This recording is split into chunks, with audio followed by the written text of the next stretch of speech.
Hello and welcome to this round 12 here at Pro Tour Eldritch Moon, and all the draft's done with. It's time, Randy Bueller, for us to head back to Constructed and back to our feature match area because the players are ready.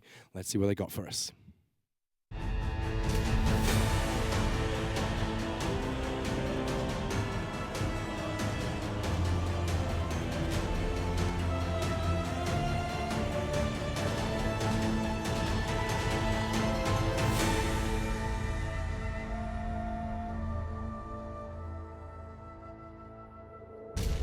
Hello and welcome to this round 12 of Pro Tour Eldritch Moon. It's the final stretch now, 5 more rounds to go and they will all be standard constructed.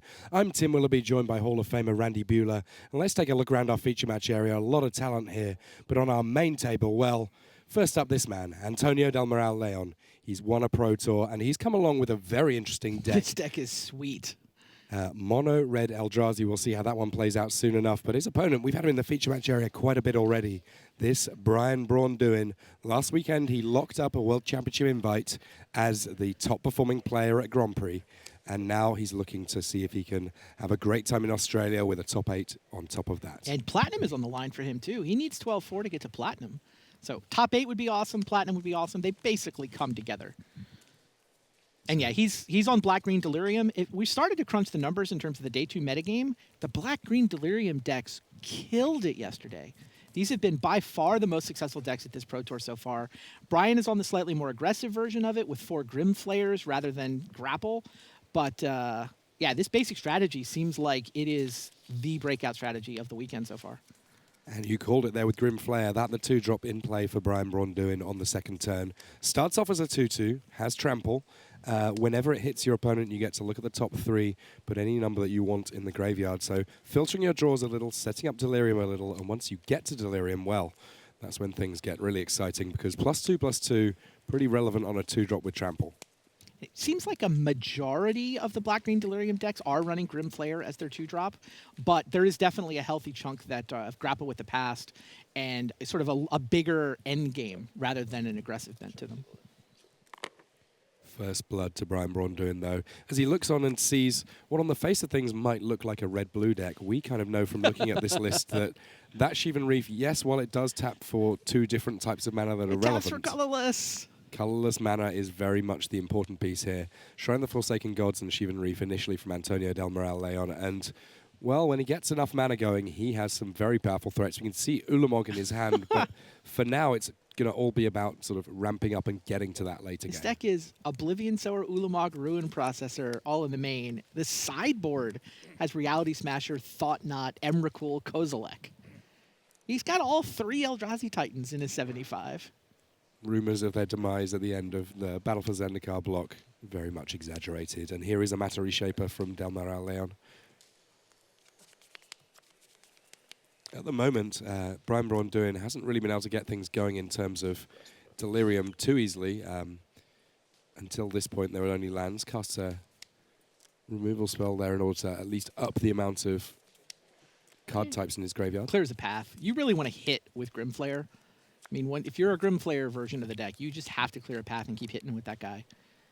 Ultimate Price, though, is going to be a card that does very little in this matchup. True. Traverse the Elven World here. How close is he to Delirium now? I believe he's not particularly close at all, just having to go and fetch a land there, finding a swamp. He's on land instant sorcery then, right?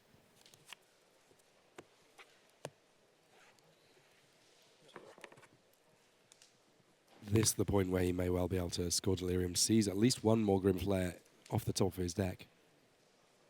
I mean, this ability is nice in that it both fills the graveyard and gives you effectively control over your draw step. And there we see the marker just above Brian Braun-Duin's cards in hand. He does now have Delirium.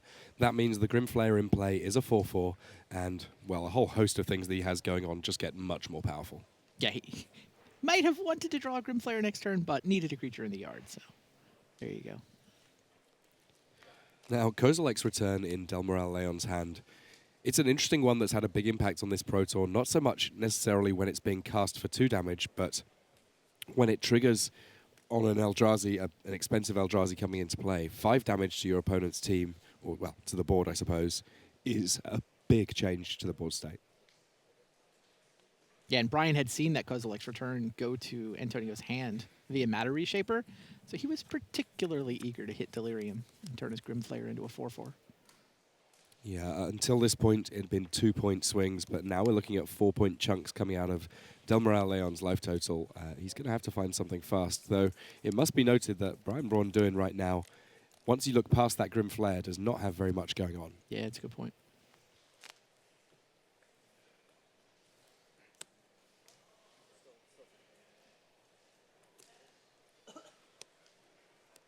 A card that we've not seen a huge amount of play from in Standard. Titan's Presence revealing Ulamog. That'll be enough to deal with just about anything. Wow. Yeah, that Grimflayer is a little trumped there.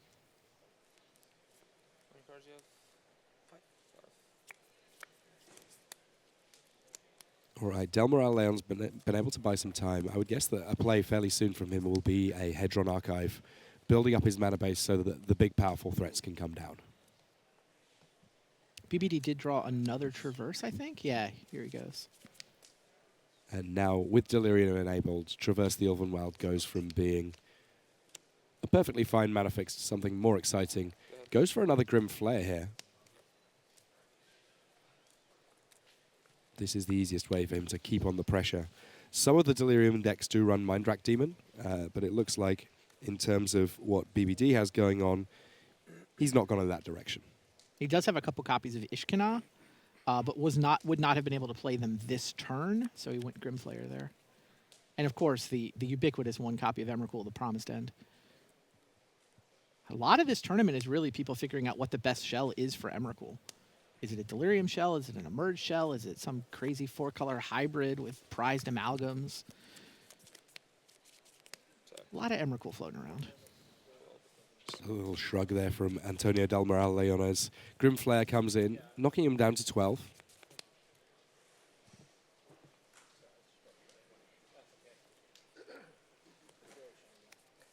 And Brian Braun-Duin puts 2 of the cards that he sees on top of his deck in his graveyard, sets up his draw for the next turn. And that kind of the real power of Grimflayer, just making sure that each and every turn you draw the cards you want to draw, you set up the Delirium that you want to have, and with the likes of Grapple with the Past and so on, potentially you can get cards in the graveyard to get back later.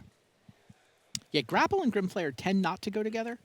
It seems like most of the Delirium decks, that's the fork you hit early in putting one of these decks together. Am I a Grapple deck or am I a Grimflayer deck? Green has just so much graveyard manipulation and so much sort of pseudo card drawing. It's really interesting what that's done to Standard right now. Well, Meanwhile, you can just play multiple Hedron Archives and accelerate up to your Eldrazi Titans. yeah, by my count, this is now 2, 4, 6, 8, 9 mana. Just a little bit further to go in order to get Ulamog on the table. Just one more land will do it. Sanctum of Ukin already in hand for Antonion Del Moral Leon. Right now, he's got to be feeling, even though he's down on life, none too pressured by Brian Braun-Duin, and that kind of ideal for him. There we see the Sanctum. It will, of course, mean that upon casting a big Eldrazi, going to be able to sacrifice that land and search for, well, more gas.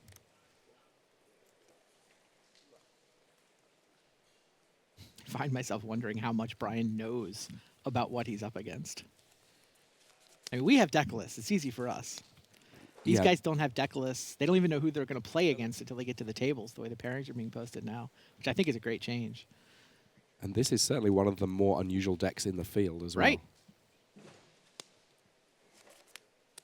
So Antonio just casting his Kozilek's Return. He knew that he was going to need to use it at some point, and that sets things up nicely so that as and when Ulamog comes along, Kozilek's Return will be able to deal with the Grim Flare on the board, and Ulamog will be able to focus on other things. Yeah, he sequenced that pretty well, too. He did it as a response to Nissa's comes into the battlefield trigger.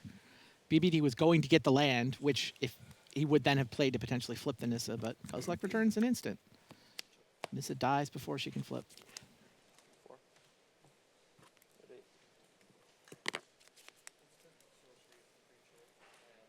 So Antonio Del Moral Leon here, down to 8.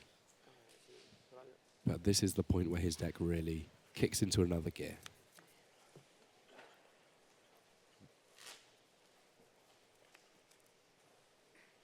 And in a story that seems to be playing out just about every single round, Luis Scott Vargas getting the first result in our feature match area. Already a game up in his match. He's playing Jacob Wilson? He is, yes.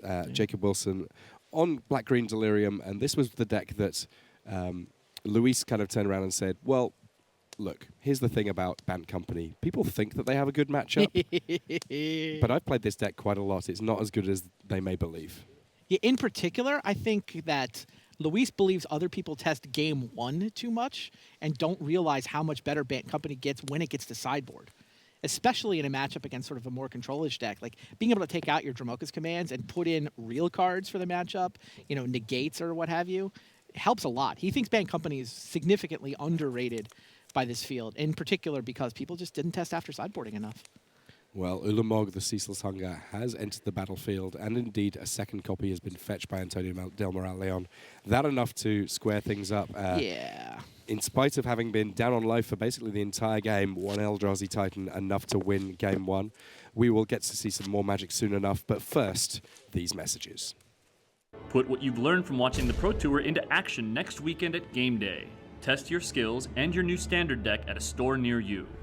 Top finishers are awarded special Game Day prizes, including full art premium promo cards and a champion playmat for the winner. Whether riding the bus or waiting for the Pro Tour finals to begin, Magic Duels is a great way to hone your skills and try new strategies. Featuring hundreds of earnable cards from Magic's latest sets and virtually unlimited AI and online opponents, start playing Magic Duels free today on iPhone, iPad, Xbox One, and Steam. Welcome back to this round 12 of Pro Tour Eldritch Moon, and while our main match is just sideboarding, we're going to get a chance to look in on one of the other tables. Over on our table here we have Yuta Takahashi of Japan. He's playing Bant Collected Company, and look at all of those spell quellers that he has in play against Samuel Pardee. Just shutting down almost everything that Pardee has going on in terms of spells, but still, you know, he's got to worry a little bit here because if there is some mass removal from Sam Pardee, which is certainly within the range of these Green-Black Delirium decks, there's a Liliana plus a couple of other threats that could come down at any moment. I mean, the stats from day 1 say Green-Black Delirium should be advantaged in this matchup. Bant Company did not do well. In fact, Bant Company is not the most played deck on day 2. Green-Black Delirium actually advanced such a high percentage, and Bant Company advanced below par to the point where there's more Black-Green Delirium decks than there are Bant Company today. So we saw a Reflector Mage there dealing with one of Sam Pardee's tokens, that meaning that the spell callers could attack in and that even a triple block was not going to be able to kill any one of them. And this is where Yuta Takahashi, this is kind of his comfort zone. He was well known for a long time as being a fairies player. True. And one of the strengths that he really had with that deck was knowing when to switch gears. He could start off as a control deck and then suddenly spin things around and be a very aggressive sort of flying aggro tempo deck. And this kind of what we see from this particular draw, at least, from Yuta Takahashi. It's funny how bouncing one spider means suddenly all the spell quellers can attack. Because triple block kills a spell queller. Yeah, it doesn't take too long once you've killed the first spell queller for things to look pretty rosy. Jace, Vryn's Prodigy coming down, but all right. What does the board look like after a languish? Suddenly, Liliana, Last Hope, then Tyler's Tracker and a Grim Flayer, and I believe that Delirium is well and truly active. Yeah, this is quite the turnaround. What a swing. Is Yuta hellbent too? He's got no cards in his hand. He is working entirely off the top of his deck here. Wow, that was a languish. Yeah, Liliana, even finding Ishkanar, that enough for Yuta Takahashi to scoop things up. He was perilously close to just winning that game with one more swing, but Sam Pardee finding the removal exactly when he needed it, and yeah, he's going to be ahead going into game 2. Crazy. Okay, I start to see why the Green-Black Delirium put up such a good record yesterday. Yeah, the kind of mass removal that even the likes of Indestructibility and so on, which some of the Bant Company decks can work with, not good enough against. We can see quite a lot of shuffling going on in our feature match area. Of course, Antonio Del Moral Leon was able to take down the first game there. We've seen Sam Pardee win his game.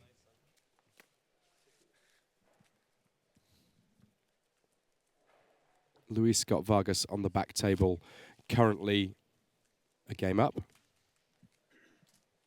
Who won between Owen and Brad? The last match that we have going on, of course, between Owen Turnwald currently big one. leading, and he's a game up against Brad Nelson. Aha. Brad, limited superstar Brad Nelson. As it turns out, He's 6-0'd. oh yeah, like ever since he joined Team Eureka, his draft performances have been, well, barely short of perfect. Yeah. Yeah, it's a big match. Owen and Reed tied with only each other for first place right now at 10-1. Yeah, those two friends, I'm sure, pretty happy with that set of situation.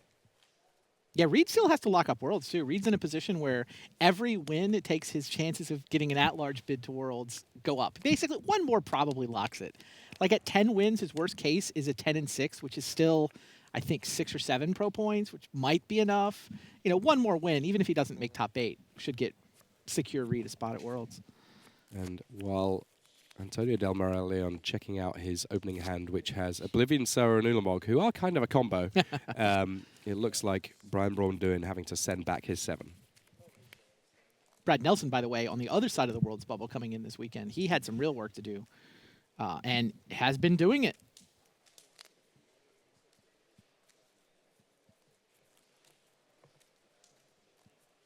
Very interested to see how Antonio Del Moral Leon's deck performs in subsequent games here, because his is Same. such an unusual list compared to a lot of the others that we see in the field here, that it really is noteworthy that he's been able to put up such a good performance thus far.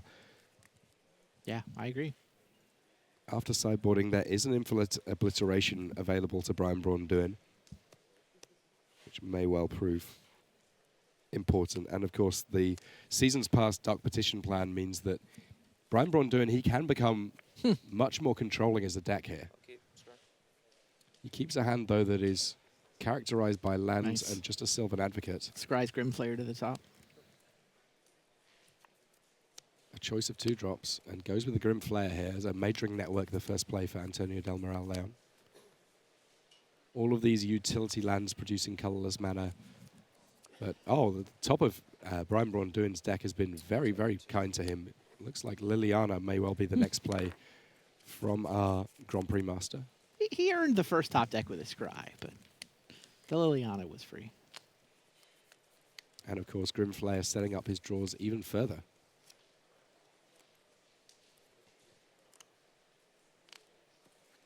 And with the option of casting Liliana here as well to get back something from the graveyard, even putting creatures in the graveyard here doesn't look too bad.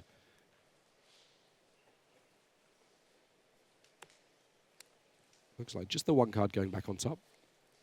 Tireless Tracker, and I can't quite make out the other card there that's made to the graveyard. But for now, Sylvan Advocate, and that meaning that Hissing Quagmire can get played by Brian Braun-Duin. It may be that he didn't have the untapped black mana that he needed.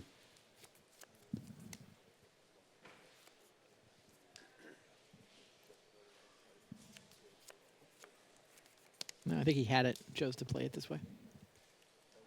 Makes sense to me. Get the Advocate down, increase the clock. Yeah, I guess that the one thing that Brian Braun-Duin saw from Antonio Del Moral Leon in the early game, last game, was that he wasn't doing too much in the early game. Just eventually cast a Kozilek's Return.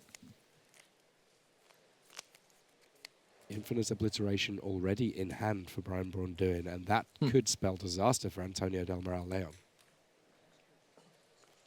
Does it? Well, Doesn't he have so many Eldrazi that... Possibly true.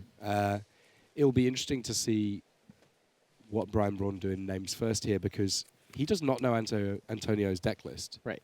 There has to still be at least a consideration there may be the likes of Emrakul coming. Right. I mean, I think that's why you're seeing so many Infinite Obliterations in sideboards, is specifically to deal with Emrakul. But Antonio doesn't even have Emrakul in his main deck.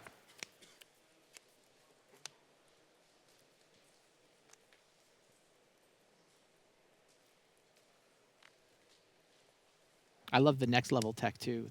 Some of the Emrakul decks are giving themselves the ability to wish for an Eldrazi, so that after their Emrakuls get Infinite Obliterated, they can still go get them from exile.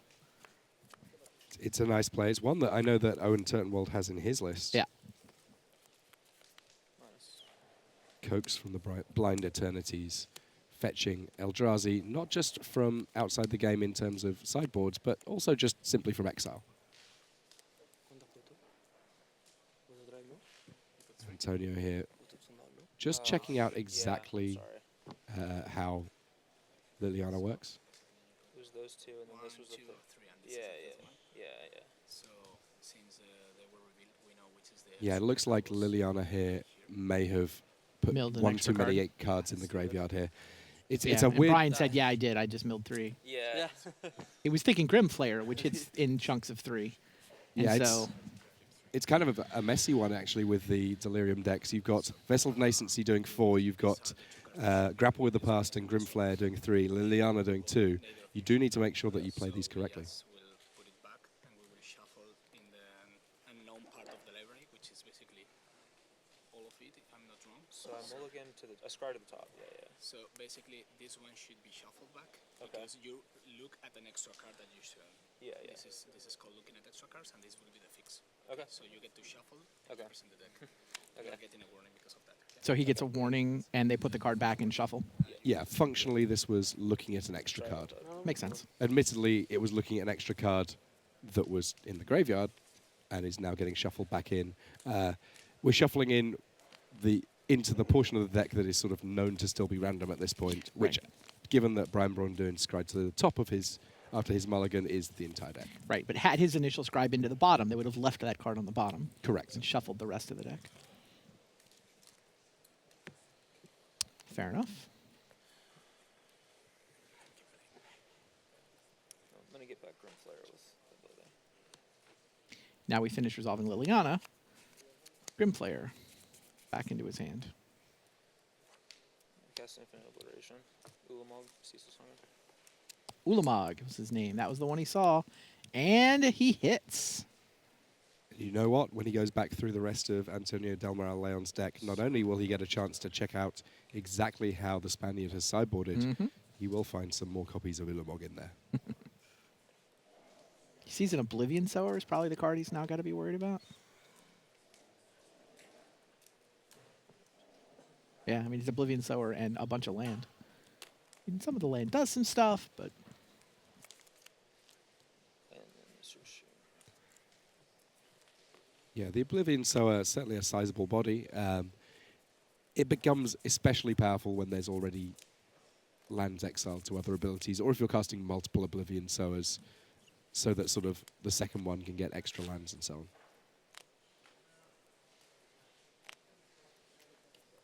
Right now, Del Moral Leon's hand largely lands, unfortunately for him. The So- Sanctum of Ugin at some point may get to pretend to be a spell, as indeed will the Spawning Bed. yeah, Brian found the Ulamog pretty quickly. Then let's take another look. See what else is going on in here. All right. Yeah, you are allowed to look through, Yeah. sort of get a feel for your opponent's deck. Obviously, if you start pulling out a pen and trying to write down their full list, you might find that the judges have something to say about that. But this all fair play. Grimflayer swing. Braun-Duin looks 3 at cards. 3. Pause. Count. And an update from our back table. Luis Scott Vargas, well, he keeps on winning. He wants to be the Hall of Famer heading to the World Championship, Jeez. and potentially also just wants to make a third successive. Oh yeah. I mean, top he's eight. just he's got worlds locked. He just wants 3 Pro Tour top 8s in a row. It's only been done twice, and it hasn't been done since 1998. Oblivion That's Sower here to play. insane. So 4 cards immediately exiled. Any lands from exile will come into play for Antonio Del Moral Leon here.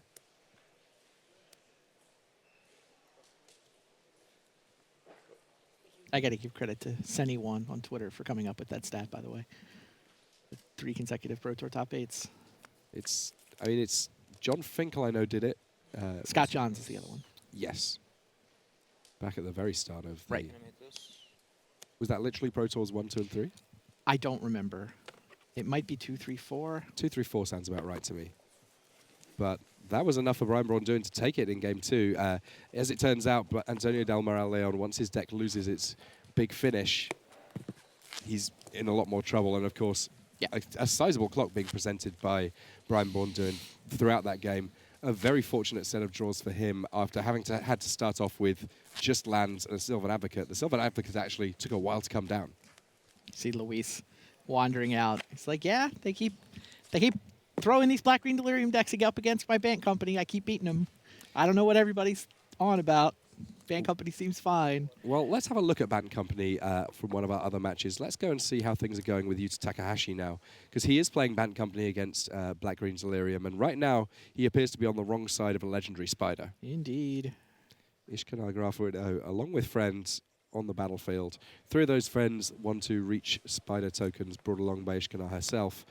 The final one there being Nissa. Not quite transformed yet, but just 1 land off.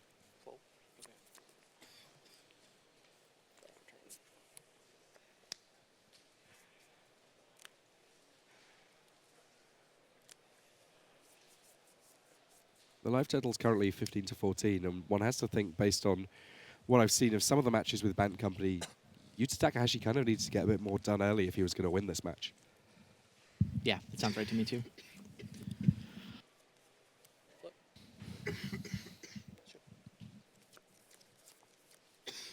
There's Nissa flipping. No, +1. Yeah.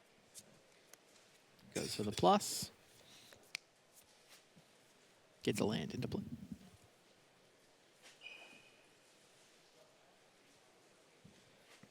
Before combat. Cast this. Looks like before he attacks with Ishkanar, he's going to line up. I assume that's Traverse.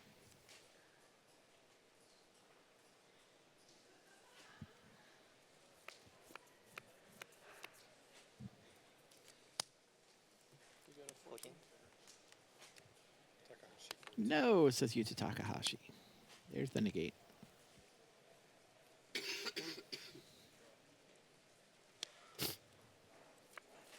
Straightforward attacks here, though, for Sampadi.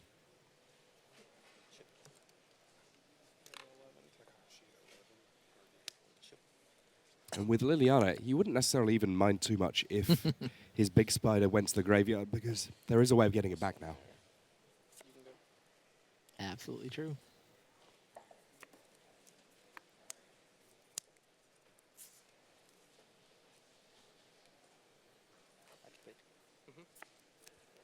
An activation here of Duskwatch Recruiter.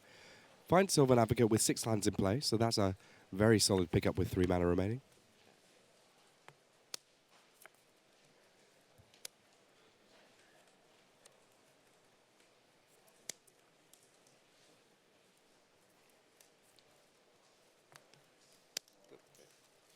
I'll crack my fetch. Yeah.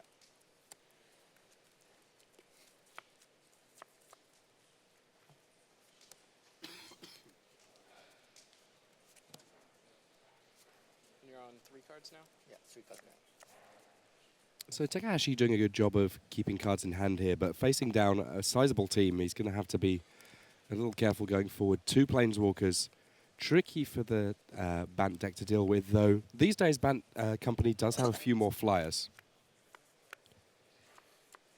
Though I suppose Green-Black Delirium has quite a lot more reach.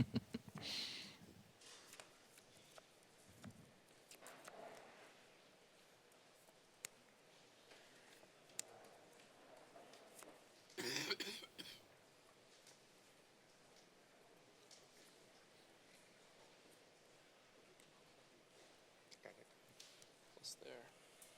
Liliana shrinking down that Sylvan Advocate just a little. You can go. People in the stack. And one scary thing, of course, is that if this game goes long, which it looks like it might well do, Liliana does have a very, very powerful ultimate. Yeah, we should probably go back to the main match, do you think? I think so. This one looks like it could be settling in for a long one. And Antonion Del Moral Leon has kicked things off here against Brian Braun-Duin. Oh, I see a handshake between Owen and Brad. That we had Owen up a game, right? That's probably an Owen Turtenwald match win. Sounds Yeah. a little bit that way. Owen Owen wins Turtenwald 2-0. winning 2 games to 0. X1 having only lost to his friend, Reed Duke. Master Reshaper there, the play for Antonion Del Moral Leon. That one, at least potentially able to trade off with Grimflayer. I'll take the point of damage to grasp purpose. Grasp of Darkness saying, no, that's not going to work out. And it doesn't matter that it was already blocked because Trample on the Grim Flare means it's still going to deal damage. Right.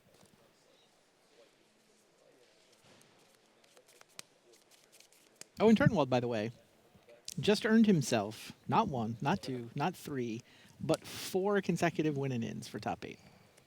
That's a lovely position to be in. He just has to avoid going 0-4 if he wants to come back tomorrow. Based on his current record, I would say that Of he's 11 going and to 1. be able to find a way of achieving I that like goal. his chances. We can see plenty of action in Braun-Duin's hand here. Den Protector, fantastic in the late game, especially when you've got a Grim Flare filling up your graveyard.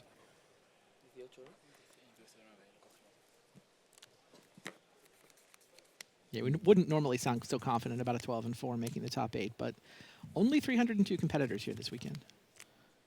So 12-4 with good breakers should be safely through.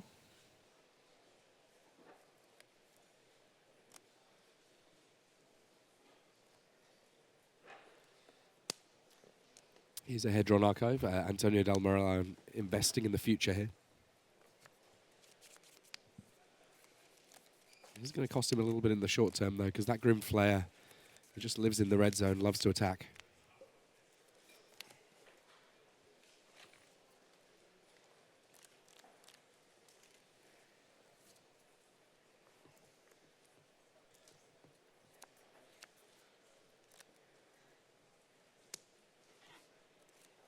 Evolving Wild setting up Brian Braun-Duin in terms of both Delirium and making sure that he's got the lands that he needs.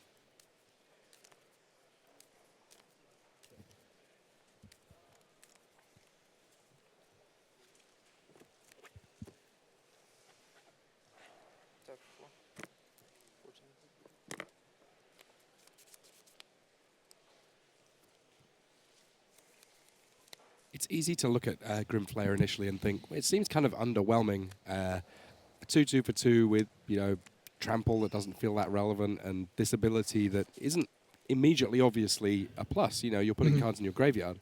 But once you see it in action in a deck like this, it's very powerful indeed. Yeah, I feel like it looks like, oh, okay, if I get Delirium, I get a 4-4.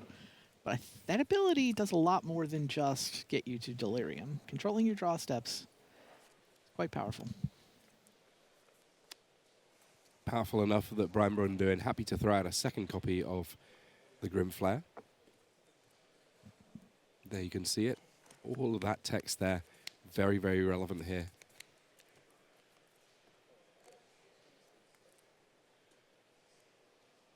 But quietly, Antonion Del Moral Leon here, building up a lot of mana. Will he be able to deploy it in powerful fashion? His hand doesn't do a ton right now.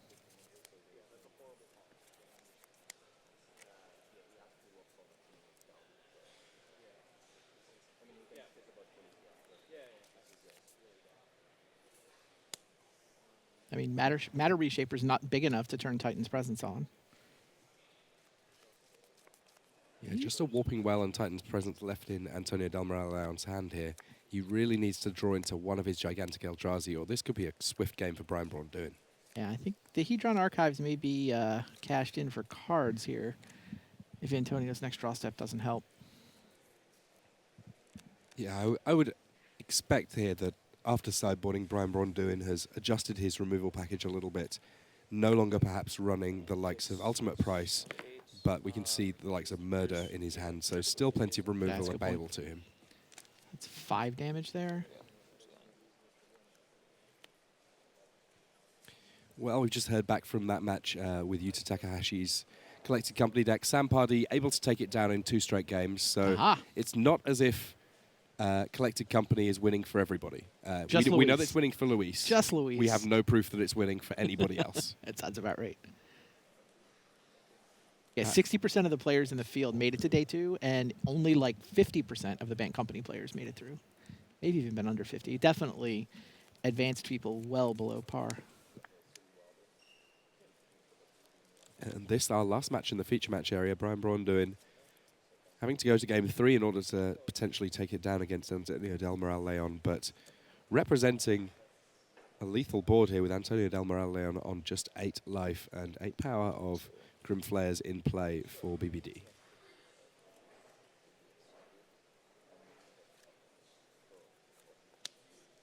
Tireless Tracker coming down as backup, and as always, there is the land, which will create a clue.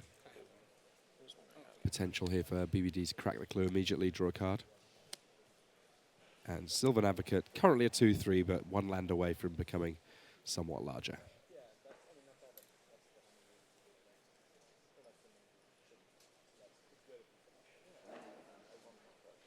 Time to do some counting. How badly do I need this Hedron Archive mana? I need the cards more. Matter Reshaper finding an untapped land actually kind of helped there. Draws Mountain and something. And we're kind of at the point here where even the likes of casting Ulamog is not going to mean that Antonion Del Moral Leon can feel completely safe. I think he found an Oblivion Sower, which does not sound good enough. Maybe Titan's Presence, revealing Oblivion Sower, then cast Oblivion Sower?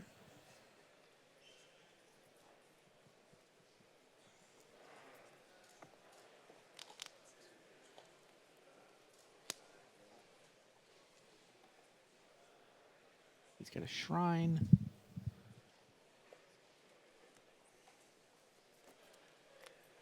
Doesn't feel like enough, but I'm curious to see if he can navigate his way through this next turn.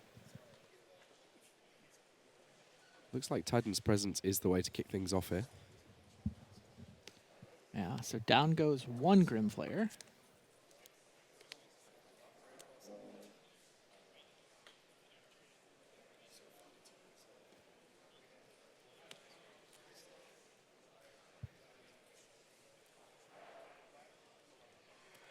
If BBD has more land to work with, that's kind of a big problem for Antonio here, because it will turn on Sylvan Advocate. It will let the Tireless Tracker do its thing.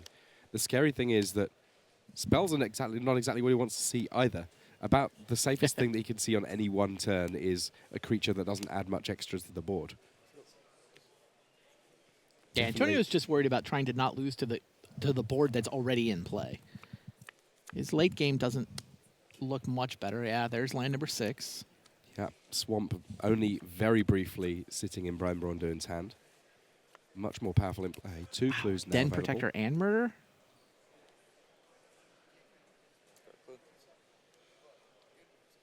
BBD cracks clue, gets a card and a counter on his Tireless Tracker here. Yeah, down goes Oblivion Sower. This board's lethal, right? There is Warping Whale in hand. Does that help at all?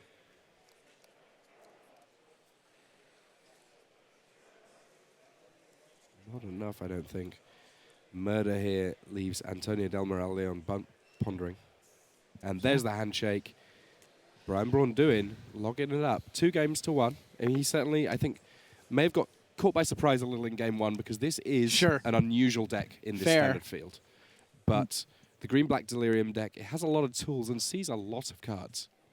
So 9-3 for BBD. He needs 3-1 down the stretch. If he's going to get platinum if he pulls off that 3-1, and he'll also should get a spot in the top 8 if he pulls off 3-1. It's interesting stuff because we talk a lot about players like Grand Prix kind of being the stepping stone toward Pro Tour success. We don't necessarily always see it quite this fast that someone goes from, I'm doing super well at GPs to, yep, let's just win a Pro Tour now. But BBD taking it down there in the feature match area against Antonion Del Moral Leon. LSV keeping up his fantastic performance at this Pro Tour. Certainly very much the front runner in the race to get a qualification for Worlds on the Hall of Fame ticket, if not an at-large spot. It's just a matter of which spot he gets. He's in. And then there's Owen. And then there's Owen. Owen Turtenwald, of course.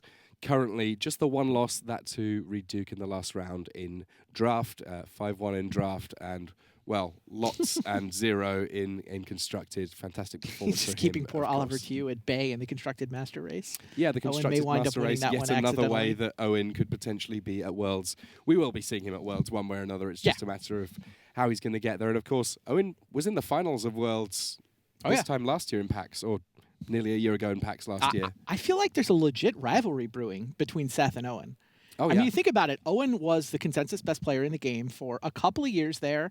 You know, he's now been voted into the Hall of Fame, but Seth's year has been so ridiculous, and it's a year that begins with a Game 5 win against Owen. If you go back and watch the footage from that Worlds Final last year, it was insanely close. That Game 5 between Seth and Owen could have gone either way. There was a 2 or 3 turn sequence, 2 or 3 turns for each player, when absolutely every draw changed who was ahead. Very much so. That was the slim difference between Owen getting to be world champion and Seth getting to be world champion.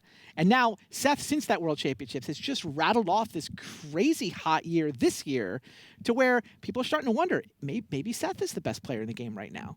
You know, that who's the consensus best player in the game right now? That title doesn't change hands very often. Oh, no. I mean, you can go back in the history of Magic and, if you're charitable, you can maybe 10 people have held that title.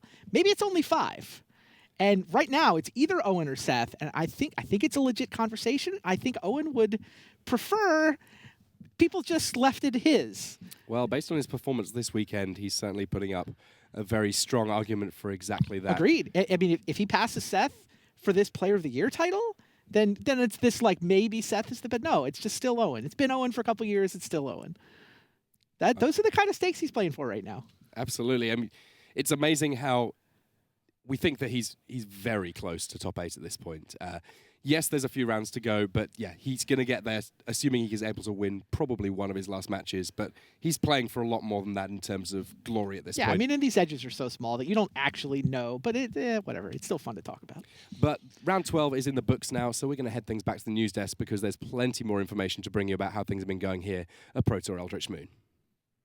Certainly is. Thanks, Tim, and thanks to Randy Buehler there. The first round of Standard done in the feature match area, but not done out on the floor. My goodness me. Ben Rubin in the Hall of Fame already. Yuya Watanabe announced yesterday into the Hall of Fame this year. That'll happen at Pro Tour Kaladesh. They are doing battle out on table number 9, and right there for us is cameraman Jack Lipke, and he is alongside with a microphone, Brian David Marshall, BDM. Thanks, Rich. We're in Game 3 here between Yuya Watanabe and Ben Rubin. Yuya Watanabe had resolved Emrakul, the Promised End, but it did not live up to its promise. The game isn't over. Now Ben Rubin is resolving his own Emrakul, the Promised End, and is taking he's resolved it, actually, and he's taking Yuya Watanabe's turn. You see he's looking at a hand of Collective Defiance, Kozilek's Return, Tormenting Voice, and a Forest. He makes Worldbreaker run into Emrakul. Let me get you the life totals here. Ben Rubin is on 4, and Yuya Watanabe is on 18 here in Game 3 as Ben Rubin scratches his head about how to misplay his opponent's turn. Yeah, there's no doubt, BDM, that it is an absolute mental workout. It's bad enough trying to do your own turn, but once you have Emrakul, the Promised End, it's like, how can you most successfully ruin an opposing turn? Remember, when Mindslaver was around, the answer was tap your opponent's mana, don't cast anything. Every point was a point of mana burn, as it used to be in the old days. Don't get to do that anymore. Tapping mana doesn't do much. So Kozilek's Return takes out a bunch of tokens. Now, Collective Defiance on targeting Emrakul. And we're thinking about Tormenting Voice. But it looks like he's not going to cast that. He's going to let Yuya keep that rather than letting him get that much deeper into his deck.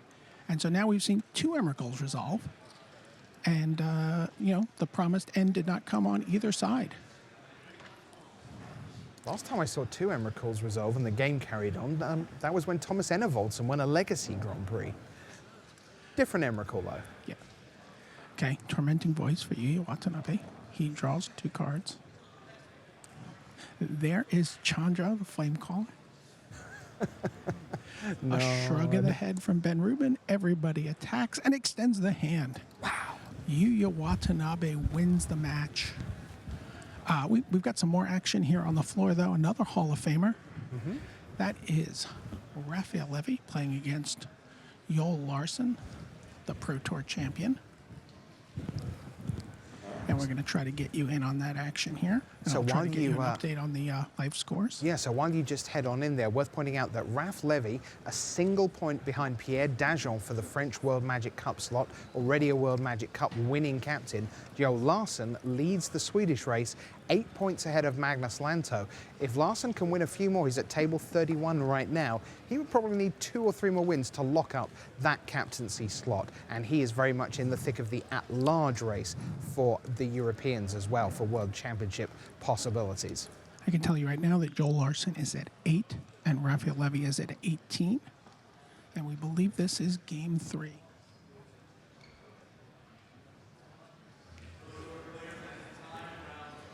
Time has just been called on the floor here.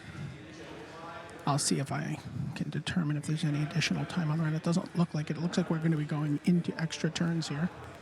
Talking of World Championship races, you see in the green jacket at the top of your screen, Andrea Mengucci had a horrible day 1, didn't make it to day 2, and he is looking deep into the tiebreak rules for what happens if he could get past for the at-large and European slots. I think he's in good shape, though. He began on 55 points. He gets 3 for taking part. He's at 58. Our initial line had us somewhere in the 56, 57 range, but he is a very nervous Italian right now. Raph Levy drawing cards with Obnixilus. Goes down to 17. Joel Larson still at 8.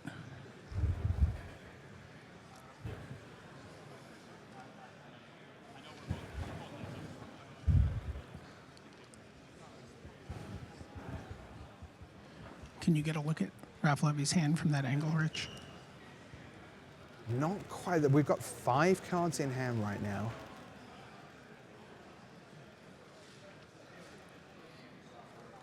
Both of these players shaking their heads. Some of these matches have been so grueling down the last turns. Got a Gideon there for Raph Levy. Obnixilus, you mean? No, in hand. Oh, there you go.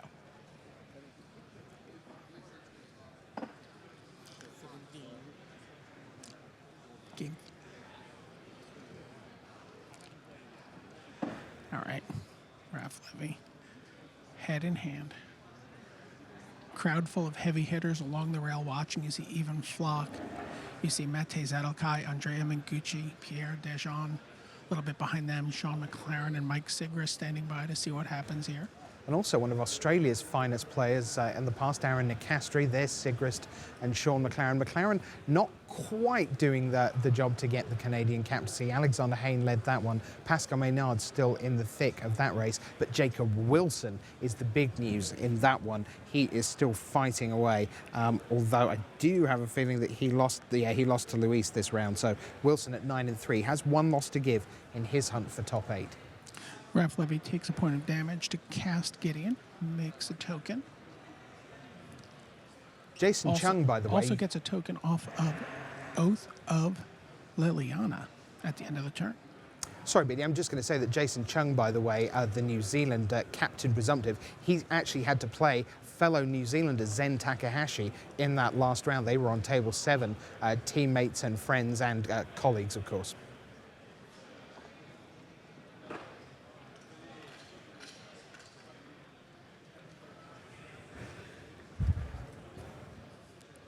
Interesting little layout. You see players have really adopted to this new standard format, sort of fanning their graveyard out at all times so they can get a good count of how many different card types are in their graveyard, what cards they might want access to recast from their graveyard, what triggers they might want to remember upon casting Eldrazi from their graveyard. It's really an expanded zone of play for this Pro Tour. Yeah, very much a focal point for sure, BDM. We should probably point out that you and I are not actually next to each other right now. We're in 2 different studios. You're out on the floor. I'm back at the news desk. And yeah, so not standing beside BDM. So we see Olivier Ruel watching on his fellow French Hall of Famer. I can tell you we've got a great deck tech lined up in just a couple of minutes. When this match is over, we'll be here in the studio with Sam Black. His blue-black zombies deck may not be the right metagame call for this weekend, but boy, is it an entertaining deck, and Sam is always wonderful value at the tournament center, so he'll be with us in just a few minutes. Nissa for Joel Larson, he gets a forest, looks through his deck, thinks about what cards he might be able to draw in these remaining turns. And he is going to be able to transform Nissa here when he plays this land.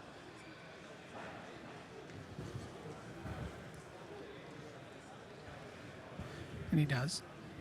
He already had a transform Nissa in play, so loses one, ticks up.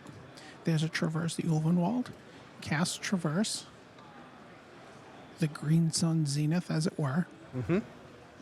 Is it Jeremy Desani who called it that? I heard Ian Duke call it that. Uh-huh.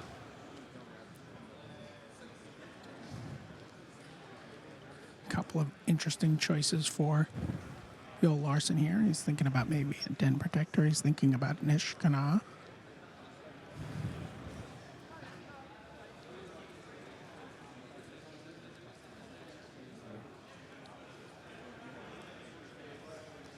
Players are trying to work out how many turns they have left here. You, me, you again,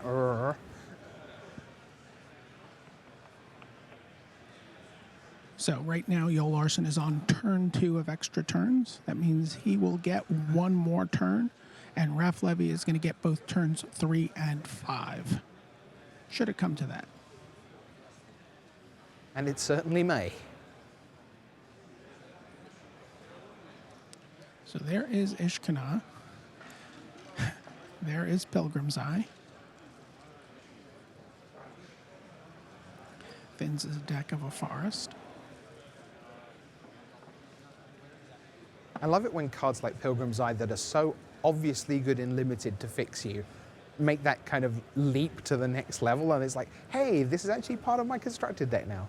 Awesome.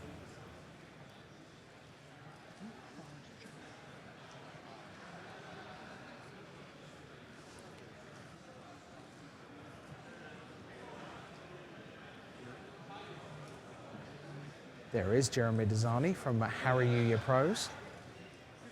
Magnus Lanto in the blue in the background. You caught a glimpse of Martin Muller of Denmark. Now, he was leading the European World Championship race coming in, already on 57 points. Doing reasonably. He was 7-4 coming into this round. Don't know how he fared in round 12, first round back in constructed.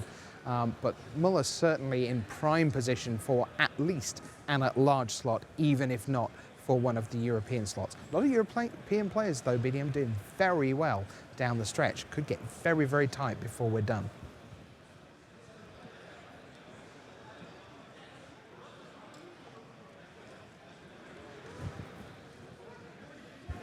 Joel Larson using his own platinum tokens, his platinum cards as a token for the spiders.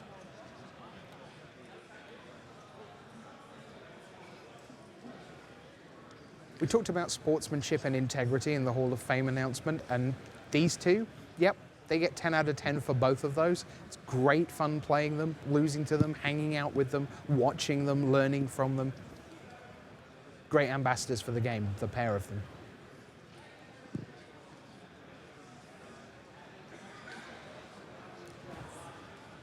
So this is turn 3. Joel's turn will be the last turn he gets in the game.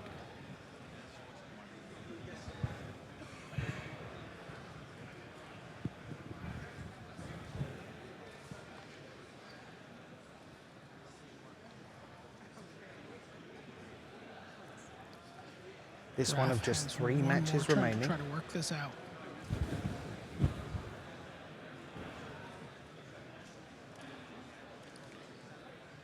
He ultimates Gideon, gives all his creatures, and gets an emblem with all his creatures get +1/+1.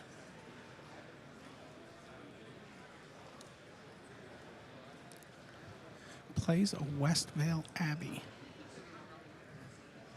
It's going to be tricky here to get through all those spiders, though.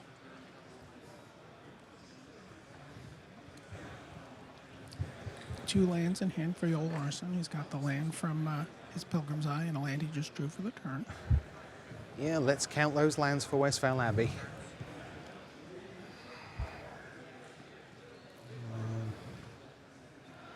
Shambling Vent as well. How will that work, thinks Joel.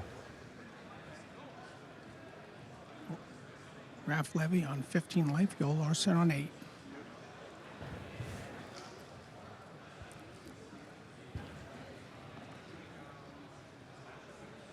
So we're down to 1 winner. It's just a question of whether we're down to no winners.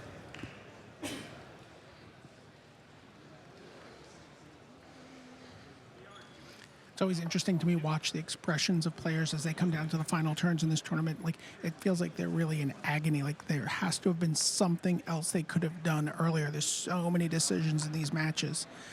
It's just like, oh, if 9 turns ago I had only done this. You know, there's this real just grimace. All right, now a laugh from Raphael Levy.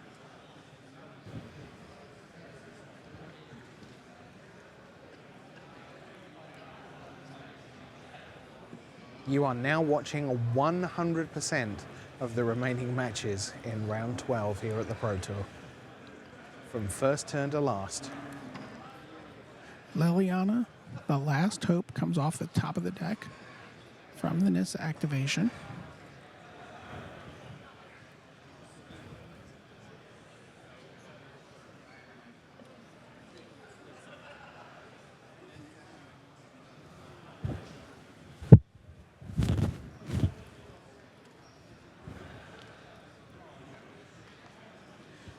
Goes -2.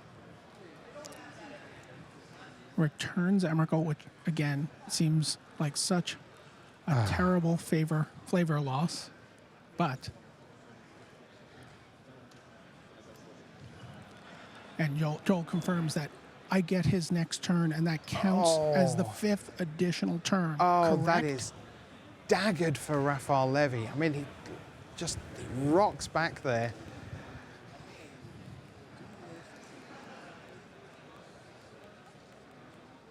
End of turn. Look at this. Raph shows him to secure the waste.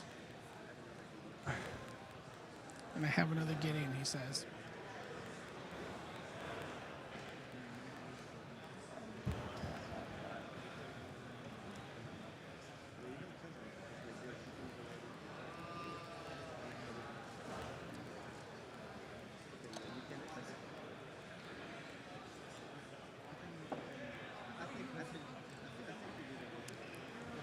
So I'm assuming, BDM, that this is a situation where neither player would consider conceding because they've both got things to play for still. World Magic Cup, Captaincy, World Championship slots.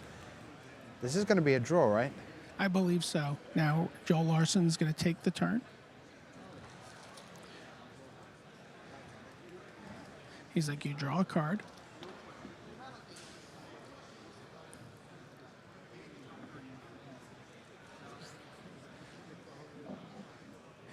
He lines up the Caves of Koilos to do 3 damage to Raph Levy.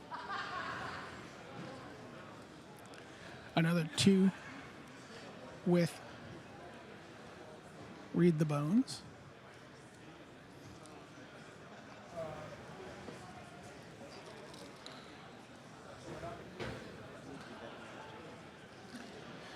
Raph size, you would be dead on the next turn.